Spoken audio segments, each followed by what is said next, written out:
ఈరోజు మరి గృహ ప్రవేశం చేయడం జరిగింది. నిజంగా చాలా సంతోషంగా ఉంది. దీనికి జగన్మోహన్ రెడ్డి గారు ముఖ్యమంత్రి అయిన తర్వాత 2021లో సిఆర్జెడ్ ఆమోదంతో ప్రారంభమైంది.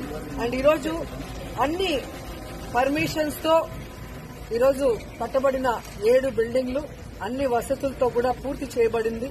అండ్ ఈరోజు అందరూ కూడా ఇక్కడ చాలా హ్యాపీగా ఉన్నారు. ఎందుకంటే వైజాగ్ అంటేనే ఒక బ్యూటిఫుల్ సిటీ. అలాంటి బ్యూటిఫుల్ సిటీలో ఒక అద్భుతమైన 7 భవనాలని ఈ రుషికొండ మీద నిర్మించటం, వాటన్నిటిని కూడా అంతర్జాతీయ సౌకర్యాలతో అభివృద్ది చేయటం అనేది మా అదృష్టంగా మేము భావిస్తున్నాం. జగనన్న ఆశీర్వాదంతో మా డిపార్ట్మెంట్ అంతా కూడా ఈరోజు కష్టపడి అందంగా దీన్ని తీర్చిదిద్దడం జరిగింది.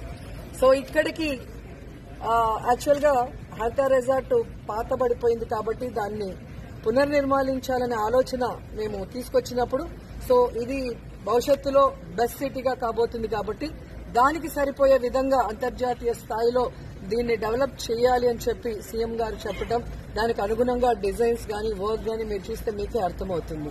సో ఈరోజు ఫుల్ ప్లెచ్డ్ గా మరి స్వామివారి ఆశీస్సులతో కూడా ఈరోజు ఓపెనింగ్ జరగటం శుభ పరిణామం కూడా ఈ సందర్భంగా తెలియజేసుకుంటున్నాను.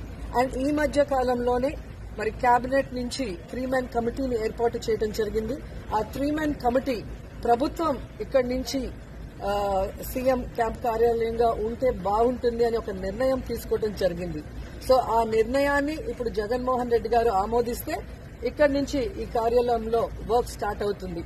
సో అందరం కూడా వెయిట్ చేస్తున్నాం ఒక మంచి మాట కోసం.